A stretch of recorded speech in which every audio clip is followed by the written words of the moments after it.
Hi, everybody. So, like, just before walking in the door, I just got, like, super nervous. So, like, hi. So, who here has no idea who I am, just out of curiosity? Got one hand back there, hand. Okay, great, cool. Because I was about to, like, tell my whole life story and explain myself, and I don't want to do that if everyone's sitting there going, yeah. No, I know. So, long story short, I'll cover the first 22 years really quickly. So I was born in Huntington, West Virginia. I am the second son of three sons.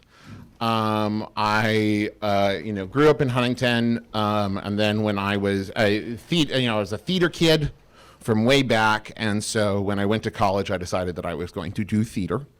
And so I went to the University of Oklahoma on a Boomer Sooner, on a National Merit Scholarship, and I went there and studied theater. And then when I was 21, my mother passed away, and that's a bummer. It's fine now. I'm okay now. It was a bummer at the time, and it kind of shook me a lot. And then at 21, I suddenly didn't want to do theater anymore. And it was kind of a combination of things. And the major reason I didn't want to do theater anymore is you get told a lot, if you can see yourself doing anything else, you should. And at the time, I didn't understand what that meant. And I think a lot of people don't understand that until they feel that, and they're like, oh, okay.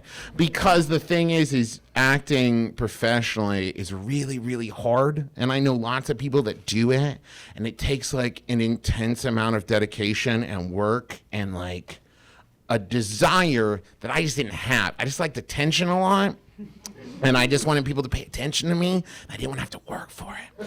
And so that was part of it, of like in my senior year, I was taking classes. There was a class called Preparations for Professional Work, where it was all about like people coming in and telling you like, so here's what you're going to go to open casting calls. So you're going to get up at 3:00 in the morning. And already I was like, no.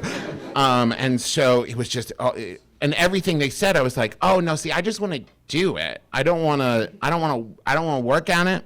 And at that point, I mean, this was, let's see, I was 22, so it would have been like 2006, I think.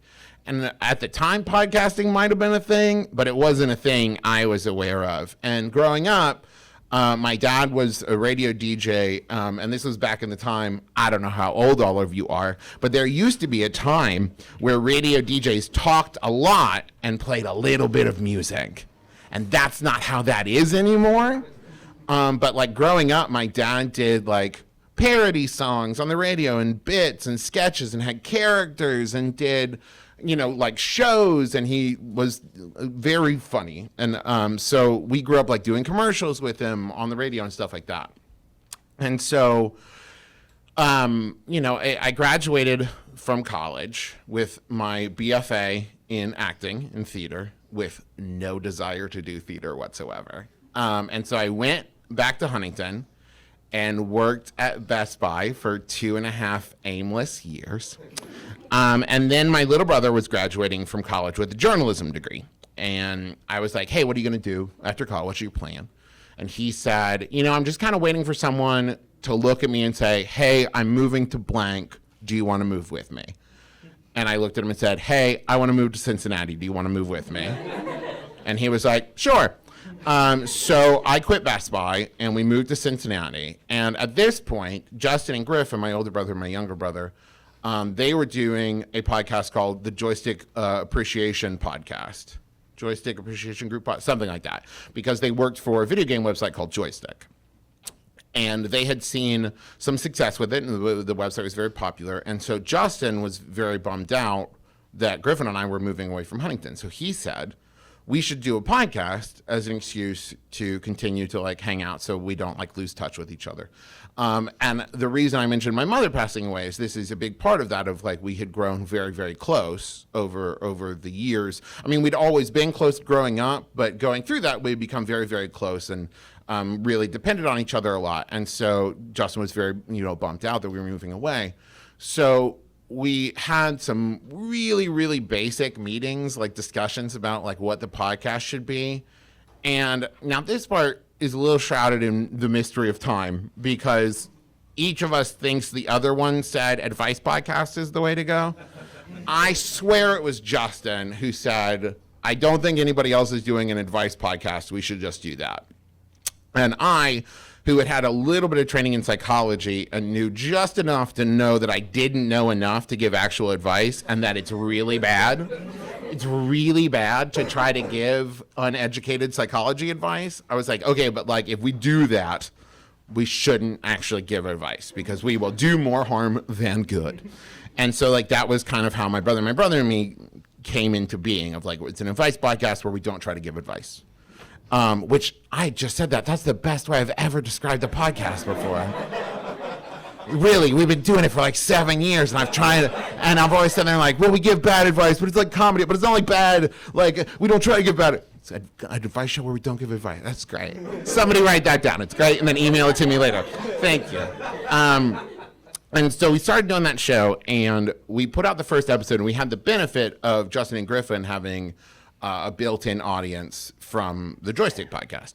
And so the first episode went up, and when we recorded the first episode, I was nervous, incredibly nervous. I hate my voice a lot, which you wouldn't know it from the fact that I do a billion podcasts. But like, I hate my voice. I grew up like going through speech therapy and like having a really bad lisp, and I mumbled a lot, and I was incoherent as a child. And so like, I hate my voice. Or I did. I don't now. Now I love my voice. It's how I make my living. But at the time, I was so nervous about it. And so when we recorded the first episode, Justin was like, well, we'll do a test episode, then we'll delete that, then we'll record for real. And so we finished the test episode, and Justin said, okay, well, that's good. I'm just going to put that out. And so kind of, I didn't have a chance to get nervous. And so we put out that first episode. And I think in the first day, we got 1,000 downloads on the episode. And I was like, we're a hit! And I was so excited. Like, that seemed like such an inordinate number. Like, 1,000 people. We're Neil Diamond. I don't know why that's my example. I just love Neil Diamond a lot. And so, like, I was so excited. And I've thought about this for many, many years, and I'm not exactly sure why. But for some reason, I think people really gave us the benefit of the doubt and really gave us a chance. Because I go back and listen now, and I listen to that first like 50 episodes, and the audio quality's bad. And like I had a $10 headset microphone combo from Walmart, and Griffin was using the microphone from the video game Rock Band. It's not a joke. It sounded like garbage. It was pretty good. We're now using like $500 microphones. There's a bit of an increase in quality. And so that was bad, but also like, for the episode we just recorded that's going out today, we did a thing, because this is our 360th episode, we called it MBMBAM 360, where we took a look back at our first episode and played the first question from our first, and it was garbage. It is an uninteresting question that we did not answer well. And like in the first episode, you can listen and we talk for like 45 seconds per question. We're just so like, next question, because we're just so nervous, I think, and we just didn't know what we were doing. But more than that, we also were just 3 straight white dudes raised Southern Baptists from West Virginia. We just didn't know. I don't know if I'm allowed to curse. I'm looking at, yeah, we didn't know shit. And so like, we just kind of we were talking based only about what we knew and our life experiences, and we're 3 nice guys, and we've always been pretty nice, but like there's a lot of malice that can come out of ignorance, and like that's what it was. We weren't being malicious, but our ignorance was like really hurtful, and for whatever reason, our audience was very, very kind to us. They were very good about saying like, hey, you probably don't know, but that thing that you said, that's bad. And we went, oh, so sorry. Like, we just didn't know. And so it kind of grew. And not only did the show grow, but it people loved it in a way that I think made it more than the show that it was, more than just the 3 of us making jokes. There was something about the way that people loved it. For example, so many things, and this will be a recurring thing because so many things throughout the 7 years of my brother and me, we are where we are now because somebody who liked the show told somebody else about it. And so we joined MaximumFun.org because our listeners went on the Max Fun forums and said, Jesse, you have to check out this show. And enough of them did that Jesse went and listened and loved the show. And at that point on Maximum Fun, I think it was Jordan Jesse Go, Judge John Hodgman, and Stop Podcasting Yourself. So I think My Brother and Me was like the 4th or 5th podcast that's still around to join the network.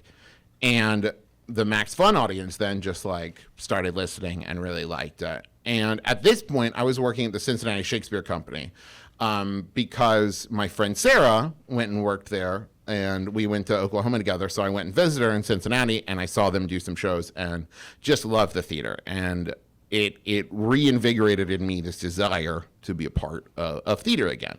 So part of my move to Cincinnati was like, I'm going to work at this company. And I had not been hired by them. And so I spent a year just really kissing ass and auditioning for stuff, and I got to do a couple shows with them, but then their technical director quit very abruptly, and they needed a technical director, and I had worked in the scene shop in college for years and years and years, and I knew enough about it, that they knew that I knew enough about it, that I could reasonably do the job. So I got the job as the technical director, and worked there for 5 years, thereabouts. And by the 5th year, I kind of sort of knew what I was doing. I'd really kind of almost learned how to do it. And so, but the whole time while I'm doing the Shakespeare Company, the podcast is growing. And we, did some live shows and everything. And then I would say the next kind of big jump was Justin and his wife, Sydney. Sydney got pregnant. And like we were anticipating, like, okay, we're going to need some paternity leave for Justin. So we recorded, we had some live episodes saved up, and Griffin had long wanted us to record a game of us playing Dungeons and Dragons. And so we said, oh, we'll do this as a one-off. And we recorded an episode with our dad. And then we sat on it for like 2 months until Charlie was born, Justin's daughter. And then we put it up. And people loved it a lot.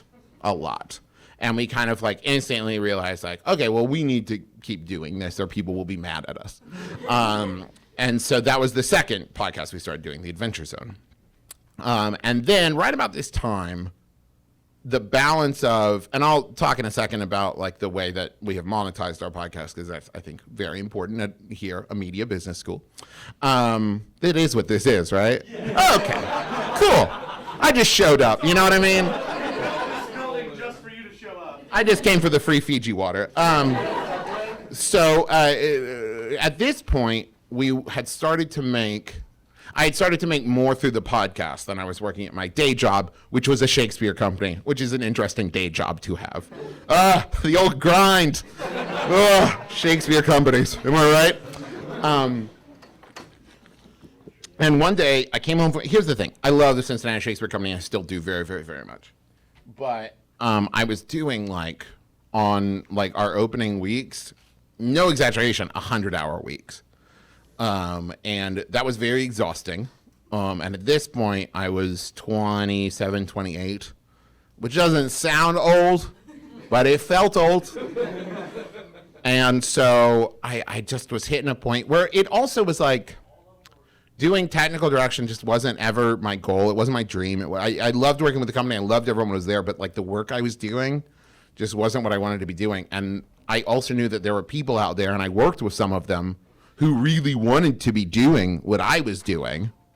And so there was also this like running thought process in my head of like, you're taking a job away from someone who would be really happy doing it while you're just kind of sort of satisfied because you're doing theater. And so one day I came home after like a really like tough day, and I was talking with my wife, and she just kind of stopped me. She was like, "Are you happy right now?" And I was like, "No." She was like, what would make you happy? Whatever it is, let's do it. I was like, I want to move to Los Angeles. And she was like, okay. Now, this is important because an important factor here is literally I started dating my wife, got a job at the Shakespeare Company, and started doing My Brother, Me, all within 2 months of each other. It was a pretty big 2 months.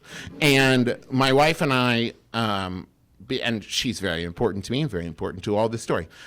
We moved in together after dating for 3 months, after a conversation that went like this. Well, if we're going to live together, I need to know that we're going to get married. Me. Yeah. Her. Okay.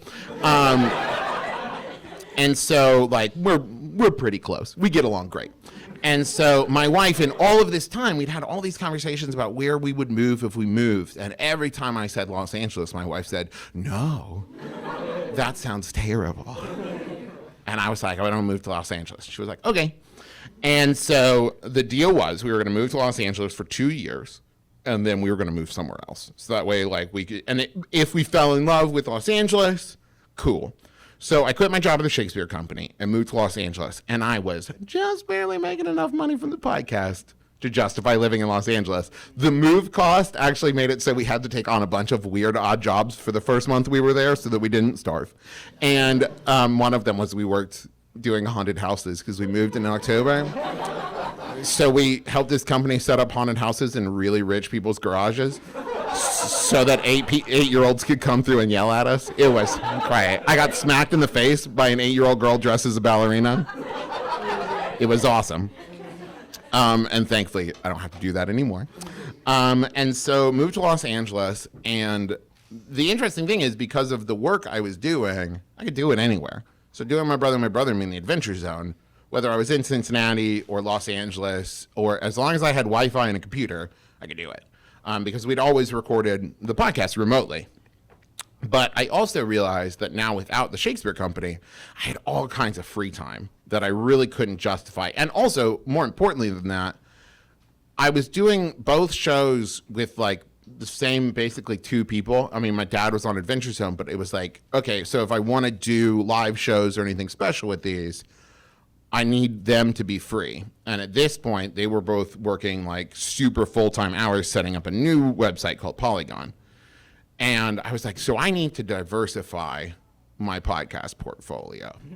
And so the first show that I launched shortly after moving to Los Angeles was called Bunker Buddies with my friend Andy Bolt, where it was actually a reimagining of a podcast I'd done in Cincinnati for about a year and a half called In Case of Emergency, where on In Case of Emergency, me and my friends Jeremy and Miranda went through like movie aliens, alien abductions and like Jurassic Park, and basically said like, here's a 5-step plan for how we would escape it, right? And it was great, but we got super busy with the theater. We had to stop doing it. And so then when I was thinking about doing new podcasts, I was like, oh, I really liked that idea, but I kind of want to reinvent it. So I was introduced to Andy, and she like is from a family of actual preppers. So it became this like, well, let's look at it from like a prepping direction, except neither one of us really know that much about it. And so then the whole show kind of sprang out of that. And so that was fun. And all of these are on Max Fun. Let's see, what's the next one I did? Oh, and so at this point, my wife started to get frustrated. Teresa started to get frustrated with me because I was starting new podcasts with people that weren't her. And she, her favorite podcast is Sawbones that my brother and his wife do. And so there was a lot of like, hey, so why aren't you doing with me? And so then I think the next podcast I started was Trends Like These, where I went to New York to hang out with my friend Brent, also to see Hamilton, but mostly to hang out with Brent. And we were sitting there having like these long conversations about what was going on in the news. And I was like, okay, well, so we should just do this. Because we'd lived together in college for about 3.5 years. And like, this was what happened every time we would get together. Some topic would come up, and he and I are really good at playing devil's advocate against each other, where we're both devil's advocating against each other. It's weird, but it can go on for like 4 hours, which is why episodes of Trends Like These are so long. And so we said, well, let's do, because he is like a YouTube personality and I was a podcasting personality. So we were like, well, we spend a lot of time on social media. We should talk about the stories that are on social media that everybody thinks they know about because they read the headlines as they scroll past. and we actually stop and read them because we are idiots, and let's use that and actually talk about the news that's within these stories. So then trends like these came about.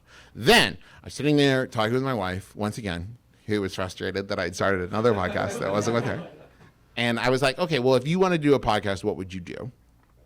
And my wife, who has worked very hard over the years to make me a better person, was like, well, and I think she had actually like just finished reading a bio of Emily Post.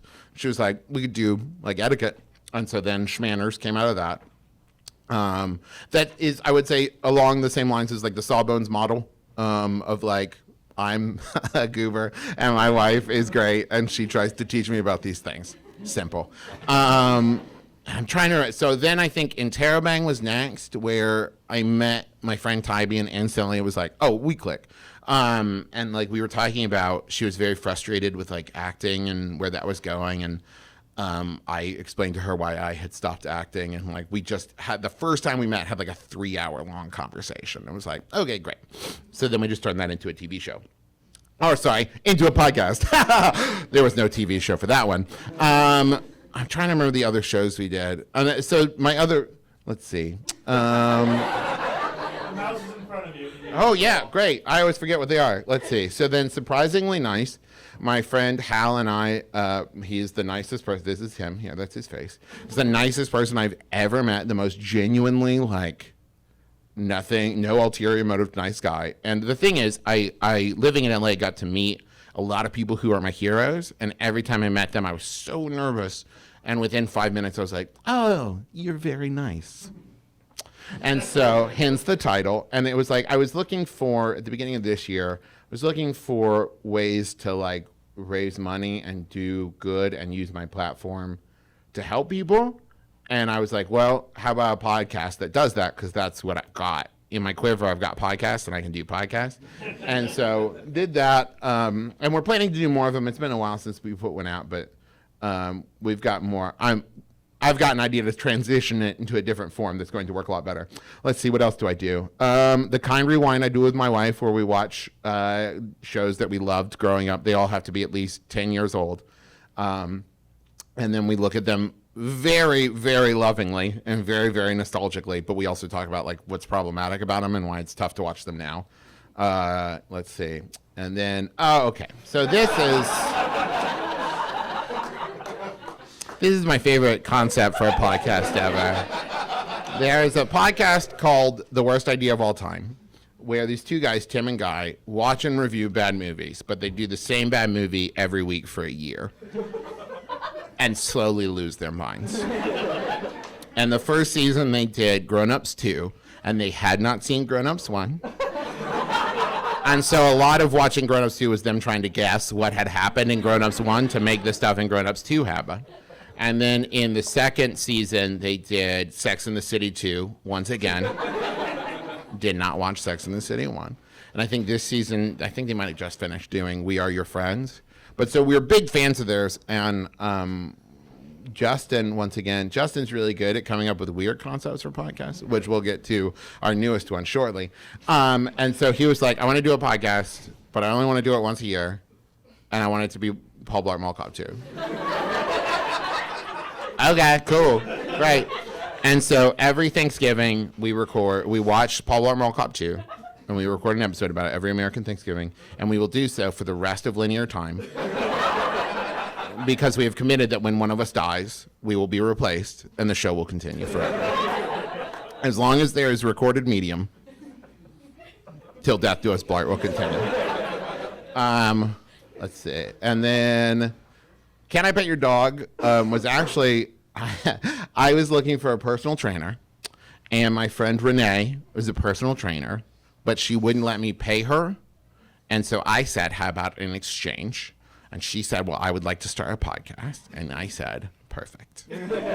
I know how to do that. And so I sat down with her and her friend Allegra, who is now my friend Allegra, and just kind of said, like, well, what do you guys, when you get together, what do you talk about? And they ran through a bunch of different ideas. At one point, they had pitched, like, well, we both do Groupon, and we like comparing and contrasting Groupon. And they talked about, like, different, like, weird eateries that they went to in Los Angeles. But when it came down to it, they're both super, like, almost annoyingly passionate about dogs, which I am too. And I was like, oh, okay, yes, you should do this, because at the time, once again, I don't think anybody was doing like dog podcasts. So I originally was like, I will help you do like the first episode, and then once you're up and running, it's all yours. And then I was on 50 episodes because I just couldn't stop. It was so cute. It's still going. I'm not their producer anymore, but it is still going. And if you like dogs, it is the show for you, because literally all they do is talk about dogs. They talk about dogs they met this week, dog celebrities, dog news, cool dog tech. They have comedians and actors, and people come on to talk about their dogs. And they don't talk to them about like the projects they're doing or anything. It's just about their dogs. Let's see. That's me. Hi. This is a weird YouTube series I do called Carry On, a film-by-film review of the cinematic career of Jim Carrey, where I started at the beginning of his career with some real clunkers. Let's see. So the newest one that we do, which is not on here, is a podcast called The Mcelroy Brothers Will Be in Trolls 2. Where once again, thank you. Once again, my older brother, we were in Portland, and my older brother was like, I have an idea for a prestige podcast. And I was like, I don't know what a prestige podcast was. And he was like cereal? And I was like, okay. And he was like, I just found out from my sister-in-law, Riley, that in Trolls 1, they filled out a lot of the bit parts with YouTubers. So I think we can get in Trolls 2. So this podcast is about our journey to assuming that we will be in Trolls 2. It's very, very fun. So that's kind of that. So I said I would talk about the monetization. So let's do that. With podcasting, there are many, many different options. And I would also say that it's hard when you're in the middle of something to recognize how new it is and how it's still being formed, because you're like, podcasting, it's been around like a decade. Yeah, but comparatively, that ain't film, that ain't TV, that ain't radio, it ain't newspaper. It's still very, very, very, very, very new. And people are still figuring out how to do it well and how to do it right, and how to do it so that they can make a job off of it. And so with monetization, the most common way is selling ads against your podcast. Now, this is great. It's pretty straightforward. But one of the issues with it is that the bigger your audience, the more rewarding it is for you. The smaller your audience, the less interested the advertisers will be and the less it benefits you, because mostly you are paid per X amount of listeners. And so if you have a podcast that's doing like 5,000 downloads an episode, it's not that interesting to advertisers. Whereas if you're doing, 200,000, 300,000, you're going to get some MeUndies and Blue Aprons in there. Hey, if you're watching MeUndies and Blue Apron, that wasn't a knock against you. You're great. I love you. I use your products. I'm wearing them right now. Not the Blue Apron. Not the Blue Apron. That would be weird. And so you can do it. And there's lots of podcast advertising partners that will help you set that up. One of the most common is Midroll, which basically they are, the middleman of like getting advertisers connected with podcasts and podcasts connected with advertisers. So that is an option. Another option is like direct funding, like Patreon, and also like Kickstarter and Indiegogo. But they're two very different models. Basically with Kickstarter and Indiegogo, you get a big lump sum fundraiser that usually you could do like once a year or once a season, however you break down your podcast. Which is great, but it's really hard to set up cash flow off of that, because like you have all of the money at the beginning of the year and none of the money at the end of the year.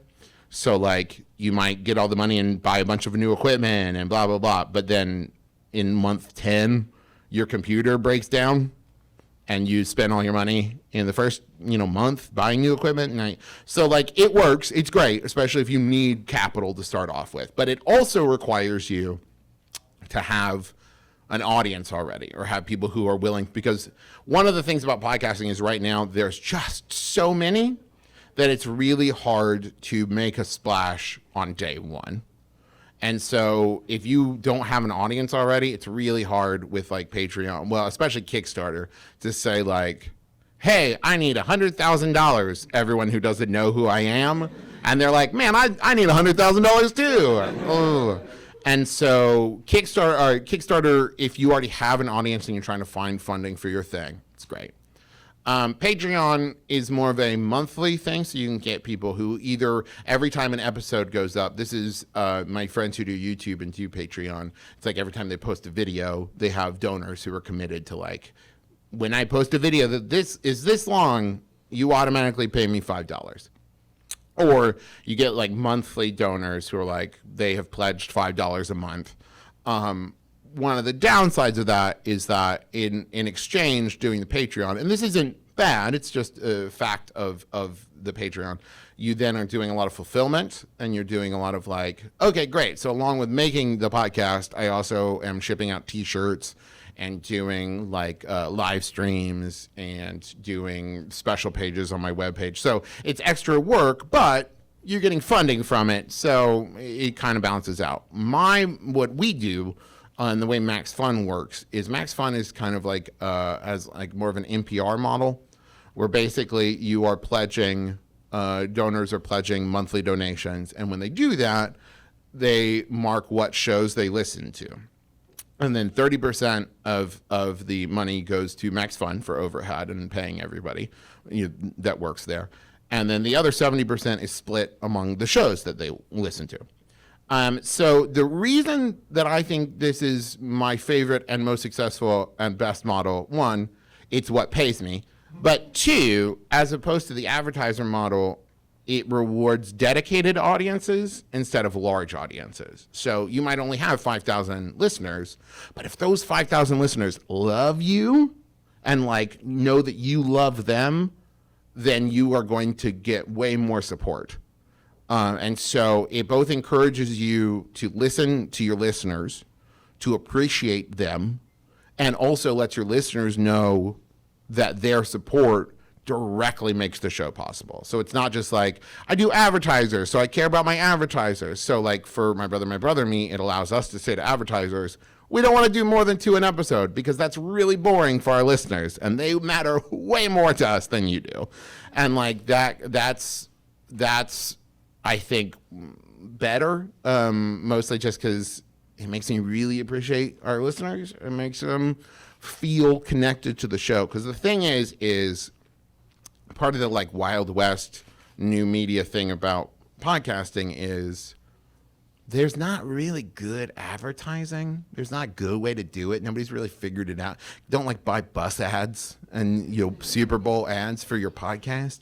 And so mostly it comes from somebody going to their friend and going, have you heard of the Adventure Zone? You'd love it. Let me put it on for you. I'm going to download 6 episodes to your phone right now. You listen to it. You trust me. And like that's how we've gotten to where we are. People going on Twitter and saying, I just heard the funniest thing. Watch this YouTube clip from this podcast. It's great. And that's it. And because of that, I'm able to pay rent and feed my wife and baby and like pay my bills because people like my show. And because of that, and I'm not just saying this because they pay my bills and stuff, I love them. I love my listeners.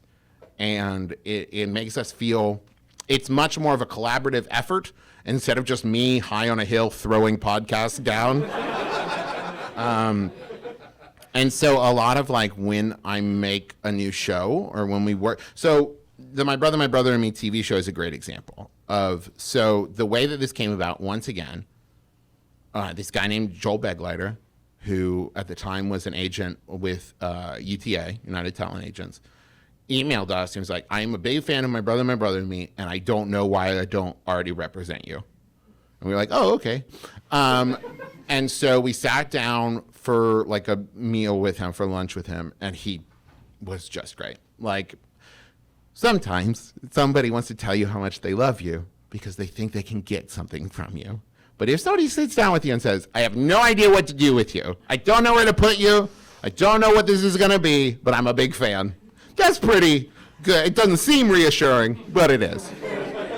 And so we instantly were like, okay, we love Joel. And so then Joel turned around to his friend Evan and said, you need to listen to this show. Now, Evan says that he turned Joel on to him. I don't But Evan was the head of a new comedy streaming service called CISO. So then Joel put us into a meeting with Evan, and Evan was like, yep, sure, we're going to make a TV show. Yeah, definitely. I was like, oh, okay, great. And then we spent about 2 years figuring out what the show was, because every step of the way we could figure out what it wasn't. It was really easy for us to be like, it's not a prank show. No, we're not going to do too much man on the street stuff. No, it's not scripted. It's got to be in Huntington. Like all these things that we knew what it wasn't. But when it came down to like, well, how do you fill a half hour? We'd sit there and go, that's a really good question. Because the answer was like, we're pretty sure we could just fill the half hour. It's like, yeah, but we kind of need to know how first. It's like, okay. And all we knew was that we just didn't want it to feel different from the podcast, because we knew that the bulk of the audience that would be watching the show would be people who love the podcast and what we did. And so, you know, every so often, like our production company would be like, well, but we need to make it feel new and different. Like, we don't. We shouldn't. We should not make it feel different, because one, we're making a show called My Brother and Me, which is the name of the podcast, so people will assume. But also, like, we like the podcast, and that's the most we have at this point, so, like, let's not stray. And so then, once again, we lucked out that somebody in the world who loved our podcast made a phone call, and JD Amato, who had already listened to every episode and got to the episode we were talking about making a TV show, called his agent and said, I need to direct this show, because someone else will fuck it up. And he was right. They would have. And so, like, the second we sat down and talked with JD, we were like, okay, yeah. I mean, it's this guy. Because, like, everything he said, we'd spent a year and a half talking about the show. And in 10 minutes, JD was like, let me tell you what the show is. And we're like, thank you. And he was right. And, like, everything he said was, like, exactly what we needed to hear to nail down, because he both loved the show and had lots of TV experience, which was good. It was a perfect melding. And so in, like, 2 months, at that point, the whole show came together. And then we sat down to film it, and the whole time, my brothers and I, we spent, in 3 weeks, we filmed 6 episodes. Each episode, we filmed about 23 hours of footage for each episode, unscripted. And by episode 6, we were on fumes because we filmed them in order. And the first episode was feeling real good. We knew most of what the episode was going to be, and the last one was like, no, it'll be fine. And all along the way, it was JD who was like, hey, did that feel good? And if we're like, yeah, he's like, cool, moving on. If we're like, no, then he would say, well, try this. And, like, was very gentle. And if he could look at us and be like, I don't think you feel funny right now. Do you want to take a break? Yes, please. Thank you very much. And it was much like wrangling, like, kindergartners. Like, do you need a snack? Do you need a nap? Can we get you some graham crackers?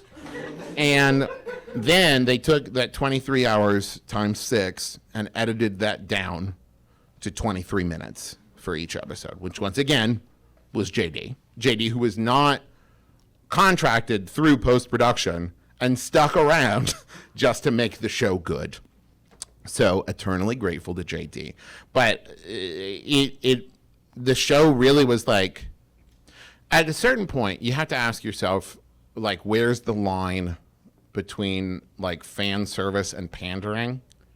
And I think a lot of people worry too much about pandering, or worry about, you know, like, integrity as a big, broad concept that they don't really think about but use as an excuse to not listen to people. And when it came down to it, like, we want the show to be good, we want the podcast to be good, and we want people to like it. And I think that that is good. I think that I see a lot, especially now in social media, where you can hear anybody say anything all the time, no matter what time of day it is. There's somebody saying something. And there's this weird, like, distrust of audience opinion, or, like, I'm making my thing. It's like, you can do that and then listen to yourself and just not release it, and that's fine. Do that. Do that all you want to. But I like my audience, and I want my audience to like the show, and I want them to enjoy it, and I want to make people happy. And that's why I do it, to make people happy. So when people are happy, it's great. And when they're not, I'm doing something wrong. And so a lot of the TV show was that. I think that's the reason we were so worried about making it, not sure what it was like, we knew pretty well at that point how to do My Brother and Me. We'd done like 300 some episodes, but we hadn't done the TV show, and we just didn't want to do it wrong because we only got the one chance. And after like the first episode went up, we couldn't redo it. And so we just wanted it to be right. So that's kind of how the TV show came about. I'm trying to think, are there any other things before I start answering questions? So I think I'll do just one round of questions. Okay. And then we'll open it up to the audience. So the first one is when you guys were first recording the podcast, what was that stepping stone between the headset you got from Walmart and the upgrade of equipment? What was that kind of process? Did you wait for viewers or listeners, or what was that building process like? Okay, so from my microphone, hi. What was my process our process of improving our audio quality? I would say that since the beginning of the show, we have kind of been chasing good audio. I now own maybe 30 different microphones because like I'll buy one and then instantly be like, but this one, oh, look at this one. It's something else and it's green. And a lot of it at first was like Justin saying like, hey, I'm using this microphone, you should use it. And I think the next step up we did was the Shure SM58, I think was the next microphone we used. We also did, so there's a couple different options in podcasting for your home setup. Thank you so much for asking. I will talk about microphones for the next 3.5 hours. So quick rundown. There's the easiest, most straightforward there are USB microphones you just plug straight into your computer. And I think they start as low as like $30 to $40. And they're fine. They're absolutely fine. Even lower than that, I've seen some people who are like, just record it straight onto your phone, which you could do. You can use like your voice memo thing on your phone. I wouldn't. I would say for $40. I mean, you could also just go buy a $10 headset microphone, and that one works there too. That's fine. But so the USB microphone works fine, works great. For a long time, I used a Samson C01 something. And it just plugged straight into my computer, and then I recorded to a free program called Audacity. And you can record and edit in the same program. I use that forever. The next kind of option is a sound interface. So basically something that USB, so for example, the Zoom H6 that I have here, you can run a line from it to USB into your computer, and then use XLR microphones into it. And it gives you a lot more control. You can also do like a soundboard, which is a ton of control. Also a lot of stuff to get wrong. There's a lot of stuff. I have had a lot of soundboards, I use them a lot, and so they go out. And it takes a little bit more. With USB microphones, you can spend $40 and be fine. You don't want to buy the cheapest soundboard. You don't want to buy the cheapest XLR microphone. You don't want to buy it's a little bit more investment, but much better quality. And then at a certain point, so soundboards are an option, but there's also, I'm trying to remember the brand, but if you just like Amazon search audio interface, you'll find a lot of different options, and there's like $50, XLR input, USB out, with all the dials, all the controls, everything, works great. And then if you like have 2 people talking on the podcast, 3 people, whatever, they get bigger and bigger, more expensive, but relatively very inexpensive. The Zoom is a really great option. And there's lots of different, this is the H6, but there's lots of different versions of it. And what's great about it is you can use it, this records without being plugged into a computer. So like right now it's recording just onto a memory card, but you can also use it as an audio interface into your computer. And so like it's really very versatile. So if you don't want to have and there's also, you can plug just like a microphone right into the top and use it like a handheld microphone to interview people with. It's great. It's $400 for the Zoom, but I think totally worth it. If you're just starting a podcast and you're not sure that it's going to become your lifelong career, get the $40 USB thing, do 10, 20 episodes, and you're like, I love this. Then think about investing. But so then there hits a certain point in microphones, and also, once again, a really great resource for this is YouTube, where just search like microphone test, and you will find hundreds of videos. And if you have ASMR, it's really nice. I get lots of tingles from microphone test videos. It's not important. And so one of the things that you'll find and you'll learn is there's like a big jump up between like the $50 microphone and the $100 microphone and the $100 microphone and the $200 microphone. And then you hit a certain point where it's like, the $200 microphone sounds great. No one's ever going to email you and say, this sounds terrible, I can't listen to this garbage, right? But if you do it enough, say like 8 episodes a week, like I do, you'll start to hate it. And you'll be like, I can hear the hiss in the background. And you'll start to get very obsessed with microphone quality. And you'll turn a closet into a sound booth, like I have, in my attic where it's very hot. But that doesn't matter because you're chasing good sound quality. And so then there's like professional voiceover microphones and lots of different options. But I think the SM58 is like, I think $99, and it's a really good XLR podcasting microphone. So you could hypothetically get a $40, $50 interface, 2 XLR cables, and 2 XLR microphones and 2 stands for like under $300, and like have a 2-person recording setup that you could use forever.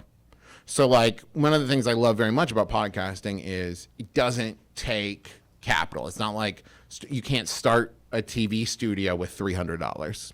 You can't start a movie company with $300. You can't start a radio station with $300. But you can start a podcast with $50. You know what I mean? And so like anybody can do it. That said, that's why there are so many of them. And it's why it's very important that. Thank you for asking about microphones, Jake. This question is now turned completely away from that. My best piece of advice, here's the most important, if you take one thing away from this, it is this.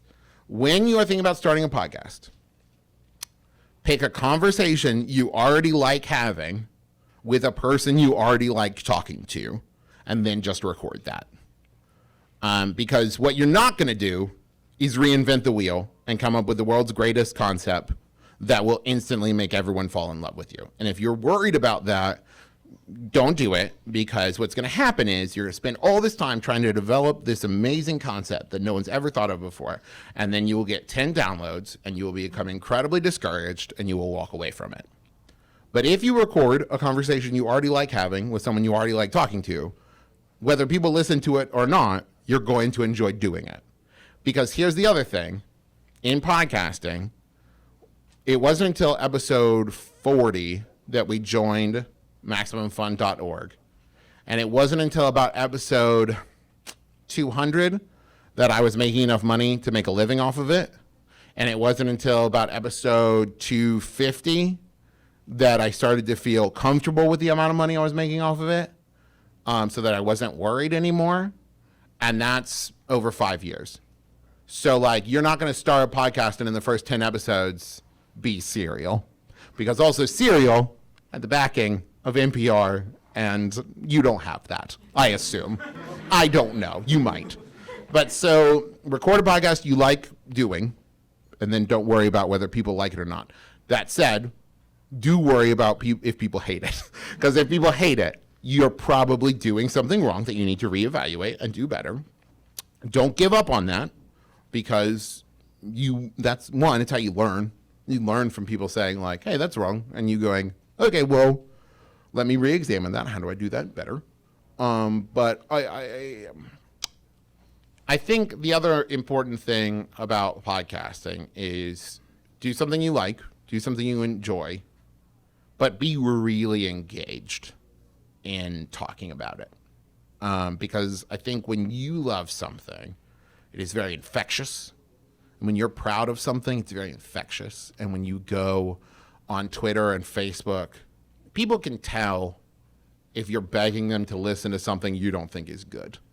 You know, the difference between someone asking you to like come out to their improv show and you know their team's bad just from the way they talk about it. And they're like, I really appreciate it. You know, if you're not doing anything,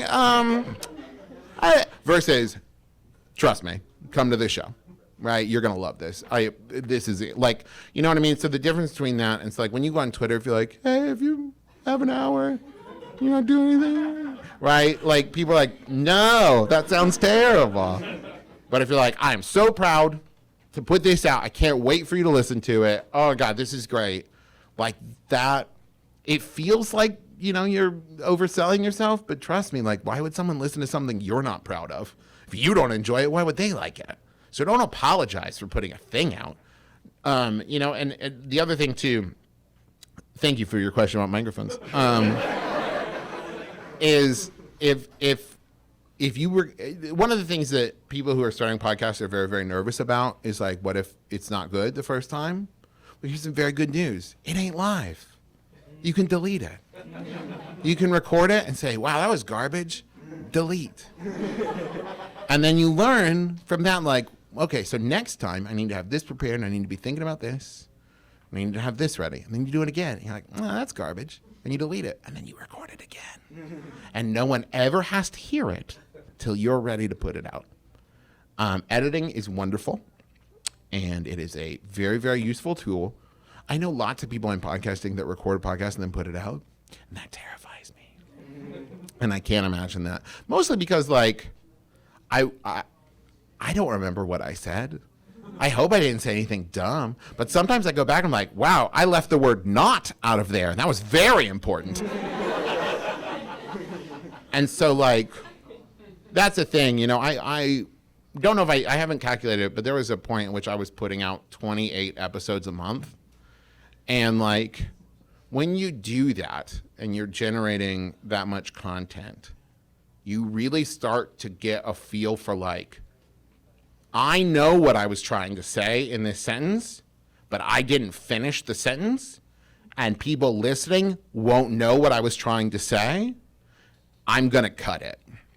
Because I think it's really easy to be like, it's great. This is a great conversation. Everyone's going to love it. They'll totally get it. They won't. Because they don't live in your head. And that can be very frustrating if you think about it that way, like, why don't you get it? I'm giving you gold. But I think that that's asking a lot of people who are doing you the favor of listening to your show when they have millions of hours of content to listen to. This is another thing, like, consistency is very important, both in sound quality and in release schedule. Because if you miss a week, there are hundreds of thousands of other things for them to listen to. And, like, anyways, so I think that when you go through your edit, don't listen to it. Don't edit it like you. Edit it like someone listening to it. And if something, like, I always think of it like if you have a broken nail or a hangnail and you, like, run your hands across, like, a carpet or something and it catches and you're like, oh, okay, I got a crack in my nail. Like, that's how you find out. That's what editing should be. Listen to it, and if something catches, it pops, you're like, I'm going to listen to that 8 more times, right? Listen, highlight that moment, listen to it a bunch, and, like, what is it that's catching? Oh, okay. Well, I said, and I didn't finish my thought. Okay, great. And edit and cut it. Or edit you in going, here's what I meant. That's fine. I do that sometimes. Or I go back and I'm like, hey, so I didn't finish the sentence, but here's what I was trying to say. Because this is the thing that can happen, especially when you're doing a conversation podcast with someone. It's really easy so like Brett and I have known each other 15 years more. And so, like, I know what he's saying. He knows what I'm saying. So we don't let each other finish our sentences. And people talk about finishing each other's sentences. No, it's stopping each other's sentences. That's what love is. And so I know what he was going to say, and he knows what I'm going to say, but someone who's just listening to the episode for the first time has no idea what we're talking about.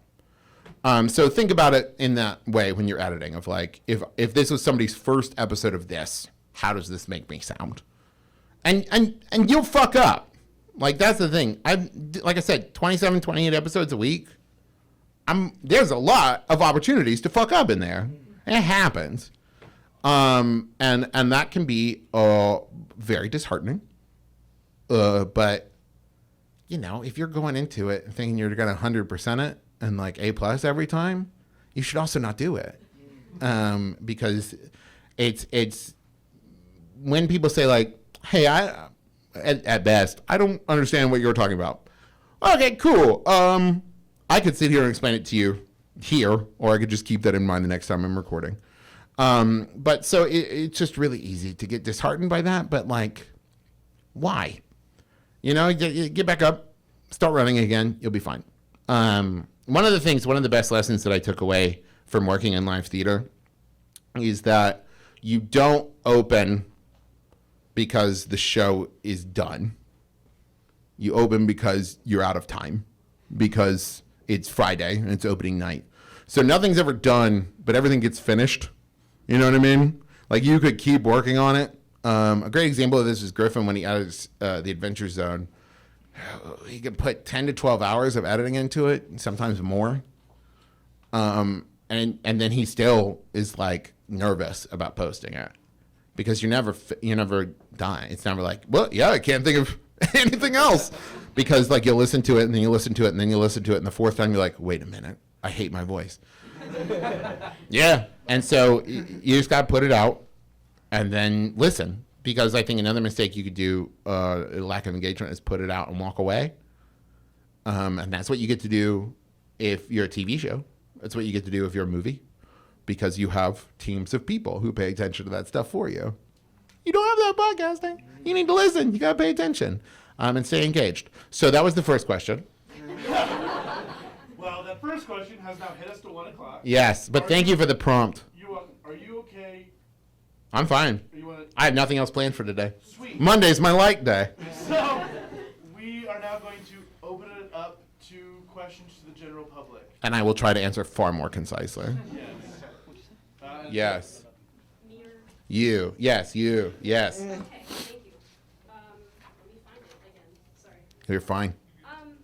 So I know that you don't specialize in narrative practice, but you're the only podcaster I know that was in Columbus today. So, Fair enough. do you have anything that you picked up, like maybe peripherally from other podcasters, maybe even Griffin, about creating that kind of thing for an audio medium? Yeah, so question, my microphone, is about narrative storytelling in podcasting. It's interesting because I think it is a very, very new form of a very, very, very, very new medium. I love like Welcome to Night Vale and Thrilling Adventure Hour and, you know, these narrative fiction podcasts. And the thing about it is, I think there is a bit of a blessing and a curse to it. And the blessing is that it's so a lot like old radio dramas. I mean, it's not new, especially if you listen to Thrilling Adventure Hour. They're literally doing, you know, radio dramas, but in podcast form, which the first time I heard, I was so mad that I didn't think of that. Next time. I'll get them next time. But it allows the listener to create in their head the story, the image, the movie, while also allowing you the voice to do it. But the curse is then like the difference between that and like if I do a show where I'm talking about the news, it's really hard to be like, well, here's what I think the news is. Now it does happen, but no one's going to be like, no. And so like one of the interesting things about telling a story is that there will always be people who want you to do something different with the story. Like Griffin will put it on an episode like, so in the Adventure Zone, I play a character named Magnus Burnsides, who I love very, very much. And I created him and I voiced him and I wrote a 4-page long backstory for him. And I will do stuff and then people will tell me that what I did was very un-Magnus-like. And I don't know what that means because he's not real, and anything I make him do is something he would do. But it does highlight this, like, it takes on a life of its own, and like that's the thing when you create anything. And I have such appreciation now for people who write like novels and sci-fi and fantasy, which I love, because it's this thing of like, you give part of it away as soon as you hand it over, as soon as you publish it. Because basically what you've said is I've written the map and how you get there is your own. And so like you kind of have to be willing to give that up a little bit. You have to be willing to have the exchange, because if I sit there and I think Magnus is 6 feet tall, right? Which I don't. Important to note. I have no height in my head for him. But if I were to be really like latched onto that, and then somebody was like, I think he's 6'4", and I responded to them like, you're wrong! Like, why would I do that? Like, okay, cool. For you, he's 6'4". Cool. Awesome. Great. And it's something we've always worked on the show of like not having visual canon and not having anything. If we don't say it, it's not canon. Which is tricky. I mean, it's a really hard tightrope to walk. But like when it comes down to it, like that's not a move that we did. It's not like a plan that we had. It was just like, I don't know. What do you think? Cool. Yeah, I like your version. I like your version too. Your version's great as well. And so I think that's one of the things is when you write, and I think the reason that Dungeons and Dragons is a really good medium for narrative storytelling podcasting is it's very much like when you're the DM in D&D, if your character's like, you know what, instead of knocking, I'm going to set the door on fire. It's like, okay, cool. It's kind of the same thing with like publishing it for an audience where you're like, here's the show I made. And someone's like, here's what I think's going on. You're like, okay, cool. That wasn't what I was thinking, but that's very interesting. And you actually have to be very careful about that because if you read too many people's thoughts, they start to bleed into your own. And you're like, well, now am I doing that thing because I wanted to do it or because that person said it would be cool and I agreed? So hope that answers your question. Yeah. May I have a tiny little other thing? Yes. Is that you said a thing that my friend here specifically did in one of my campaigns. Set the door on fire? Set the door. That's because that's something I would do. Because they forgot the spell was fire. Mm-hmm. Yes. So about microphones again. Yes. Briefly, I promise. A friend and I have been like trying to start a podcast for a while, and we've been stuck with the microphones issue. Mm-hmm. Which is our idea has been we always like going out for like drives at like 1 a.m. or 2 a.m. Like partially because we like driving, and partially because there's a 24-hour Wendy's, and Yeah. if you're hungry, I understand. why would you not go to Wendy's? Yeah. And Well, if there's a Dairy Queen nearby, it's not 24 hours though. I get it. But we've been wanting to record a podcast. It's just like us talking about like weird jobs we've done in the past, or like weird stuff that's happened at our current job, which is delivering pizza. Mm-hmm. And like the biggest issue we have is we want to like have video going on of the drive in case there's something interesting. So we just have a night vision camera up front. But the best we can do for a mic is he has a really nice Sennheiser mic that we've essentially put on a stand in the trunk, have it kind of going forward, Mm-hmm. and then we have me in the back with a bunch of like audio equipment so I can try and record stuff right. But a mic kind of in the middle just doesn't seem to work, and we don't know what to do for an actual mic setup for that. Here's what I would say, this is me having no idea what your capital is to be able to do this, but this that I have on right now, this is my XLR lapel mic that just goes right into my Zoom, and then records straight into the Zoom. This is a $100 lapel mic, $400 Zoom, so like $600 for that setup. But I also think you can get, and this is someone who just did a 30-minute monologue about microphones, but I think that also keep in mind the style of show you're doing. Because if you're trying to capture the feeling of being in the car with you as you're driving around and doing these things, why worry about it sounding like they're in the car with you? Why try to make it sound like you're in a studio? Because that's like, if you're doing a podcast in which it's all about your walk through the park, it should sound like you're walking through a park and not like you're in a studio, or else you could just sit in a studio and pretend like you're walking through a park. So I would say that, like, as long as people can understand you and hear you, past that, like, don't get so hung up on, but it still sounds rough. Like, well, yeah. Like, you're recording in a car, not in a studio. You can't control the environment all that much. That said, if you got $600, lapel mics and Zoom, way easier than all that other equipment. Yes. Okay, so Do you know how hard it is when you point at people not to just identify and say glasses? It's really hard. I'll take that. That's Okay. So you work with basically all of your closest family. Mhm. How do you deal with, and you're constantly putting stuff out. When you guys have tension, because you're human beings, I'm assuming that happens, how do you deal with that and not let that affect the show? So the question is, how do I deal with tension? here's the thing. I have found that, and this is not something I think is universal, but very specific to whoever you're talking to. But for me, my brothers and I are very honest and direct with each other when it comes to stuff like that. And here's the thing. I know them very well. We've known each other for over 30 years now. We go way back. And so if my brother says to me, it's fine, I know that it's fine. I know what that means.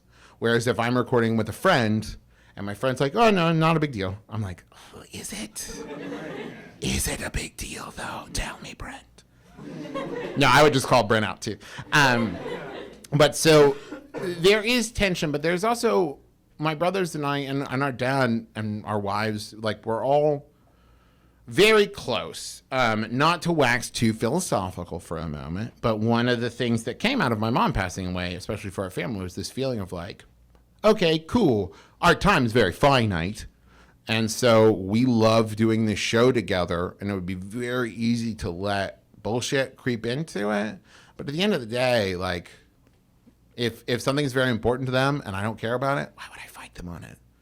And like, I love doing the show with them, and like, our show has never stopped being an excuse to hang out.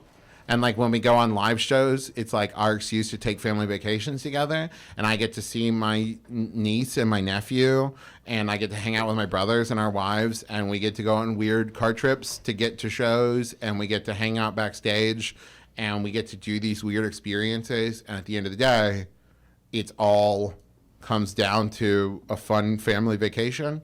And we made the decision when we started a long, long time ago that at the end of the day, we would rather stop doing the show than have it affect our relationship in a negative way. Because like, at the end of the day, we'll always be brothers and we'll always be family. And the show is just a thing that we do. And so I would rather go back to working at Best Buy than like have the show become a burden that affects my relationship with anybody, but especially not my brothers. And so I hope that answers your question. But the answer is like open communication, and realizing that like no matter how important when you're doing something, when you're doing anything, when you're doing a project and you're putting a lot of work into it, it feels very, very important. It's very easy for it to become, and I realized this worked in the Shakespeare company where like there was one time I was in the middle of doing an install and my wife needed to have her wisdom teeth removed, and I couldn't go pick her up because I was doing the install and I couldn't step away from it. My friend had to go do it. Now I look back on that and feel terrible because what I was doing that was very impermanent and nothing in retrospect, man, I wasn't there for my wife. And so like having moments like that now, let me look back on and go, nothing you're doing is ever as important as the people you love. And so like, keep that in mind as you're working on any project with people you love. Like, I'm getting frustrated at them about this because I love them and they're frustrating, but I'd rather cut the thing out than the person out. And so like, that helps a lot. Yes, red shirt. How is Buttercup liking Cincinnati? She loves it. She's so happy to be back where it's not hot. My dog, not my baby.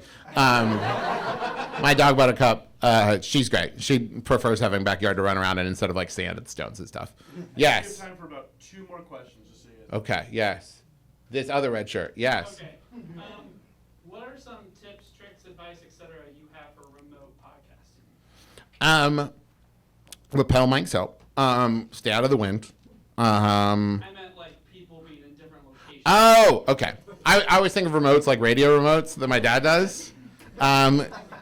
So record audio separately is the best quality you'll get. If you try to record a Skype call, try to record a phone call. If you're ever interested, record a phone call, and what you'll see is that it is a very narrow straight line because phones don't capture peaks and valleys, right? So you just get a very flat, uninteresting recording, which is fine if that's what you get.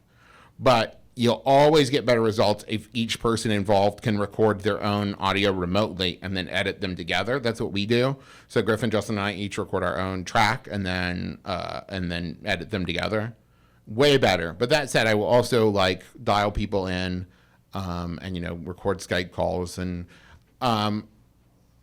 I think that it's also always good to have a backup when you're recording 3 separate tracks. The more tracks, the more equipment, the more whatever, the more chances there are for something to go wrong.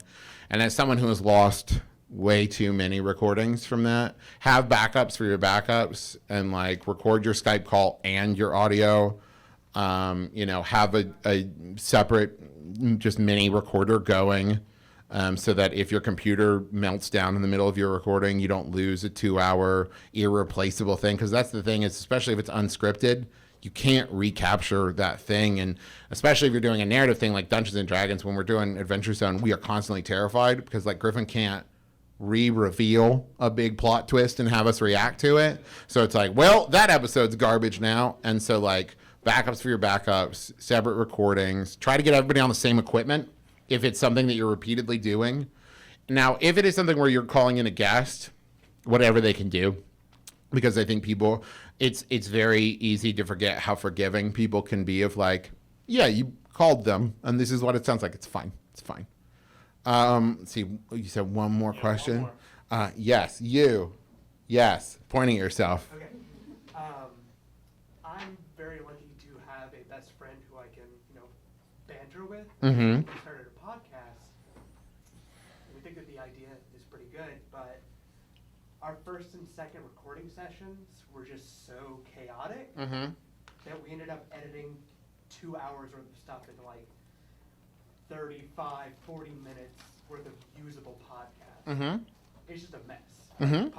Like editing that was horrible. Every episode has gotten better. That's good. That's better than the alternative. Except for this last recording. Uh-huh. This last recording just ended up we ended up losing our train of thought like a bunch of times. There was just tangents inside of tangents inside of tangents. Mm-hmm. My question is how much better does that get over time? Well, let me tell you what I suspect you are doing wrong.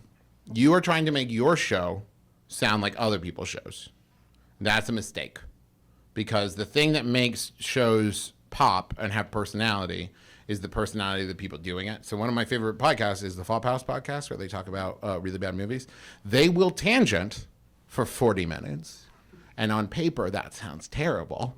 But because they are 3 very funny guys, it's great. And that's what makes, if they were like, well, we got to cut that out and focus on the movie, it would be terrible. It would be unlistenable. So first, what I would say is don't try to rein yourselves in too much. Like, if your thing is, well, we were talking about, I don't know, a TV show and somehow ended up on our favorite childhood cereals. Okay, fine. Great. You're not going to get canceled. You're not going to have producers giving you notes. It's fine. Whatever. You ended up where you ended up, and that's the show. That's all my brother and me is. Like, my brother and me is like, here's a question about shampoo, and by the end of it, we're talking about Dracula. I don't know how, but that's what the show is. And, like, when we started the show, we were trying to answer all the questions that we got, and now we're lucky if we do 3 in an hour, And so that's the first thing. It's like, don't think that that's doing it wrong.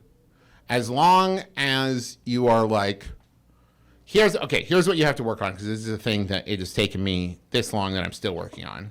Gotta listen to each other. Because what is bad and uninteresting for people at home is if you're letting the other person talk and using that time to think of what you're going to say. That's bad. That is boring, and that's shitty. That's a shitty podcast. But if you're listening and actually reacting, in acting, there's this idea of like a ball of energy, keeping the ball in the air. And you're not trying to steal the ball from them. You're playing catch. You're passing it back and forth. And if you reach over and rip the ball of energy out of their hand, what fun is that? Whereas seeing it arc through the air and being able to track it and see how it gets from person to person, that's way better. And so you got to listen to each other, and so much of that will clear up. That's the thing for the first 100 episodes, and it still pops up, but that was an issue we had of crosstalk and overtalk, because mostly me, I would think of a joke that was really, really funny and step on the joke that Justin or Griffin was making, or we would all 3 try to start the sentence, and you'd hear what you, huh? And really what it comes down to is that's because we were trying to make the show, each of us individually, instead of making the other person look good. One of the best pieces of advice my wife ever gave me was before our first live show in Chicago. I was very, very, very nervous because we had never done it before. And she said, just make your brothers laugh like you do on the show, and it'll be fine. Oh, yeah, that's exactly what the show is. Great. And that's what it is. It's like when you focus on making the other person look good, making the other person have a good time, then your performance will increase exponentially. Because if you're trying, another thing in acting from Stanislavski is like, be verbs are really boring. So if you're like, I'm going to be funny, no, that's nothing. Because like, how do you be funny? But if you are trying to get something from the other person, I want to make them laugh. I want to entertain them. If you're trying to get a reaction from the other person, now you have something to work against. Whereas like, if you said like, I'm going to be funny. Okay, cool. You told a joke. You did it. You're done. But if you're trying to get something from the other person, right, now you can like try a bunch of different stuff and like change your plan as they react differently. And it's all about making it other focused instead of self-focused. That will make you a better partner in interviewing, in comedy, in life, in talking to people. I'm still really bad at this. If like, as evidenced by this, if somebody asks me a question, I will talk for a half hour without asking them a question. That's not great. This is not really the format for that. If I was like, and what do you think about pod? I realize that. But like, that's a big part of it, is like, be other focused. And if you're both doing that, you will then start to feel each other's rhythms a lot more. Because that's also, there's a difference between talking with, this is a good lesson. There's a big difference between talking with someone without a microphone present, that as soon as you put a microphone in front of them, they feel this pressure to be on and be different. That's why a lot of podcasts, a lot of what they do is they'll talk for 15 minutes and then edit out the first 15 minutes and be like, okay, that was us warming up. Like every time Justin Griff and I get on a call, we talk to each other for 10 minutes before we hit record. Because it's like, hey, how's it going? What have you what have you doing today? Oh, that's great. How's Charlie? Oh, how's BB, right? And we talk and we kind of get in a rhythm with each other. And then we hit record, because if we just tried to jump right into it, you get a lot more like start and stop of like, wait, and so that, you know, and also remember, you can edit. So if you feel yourself going off on a tangent, be like, I think we've gotten off track, note to self, edit here, and then get yourself back on track. Because if you try to do it organically, that's also really tough. So like, we'll have conversations in the middle of the conversation of like, did that last question go well? No, we'll just cut it. Do we need to go to the money zone now? Or yeah, well, let's do one more. Okay, great. Then we'll just cut that out. Because if we just try to feel that, like, we're all going to be in 3 different places with it. So just talk about it and then cut it. It's fine. I've talked too much. So I'd like to start off with a round of applause for Travis. Thank you.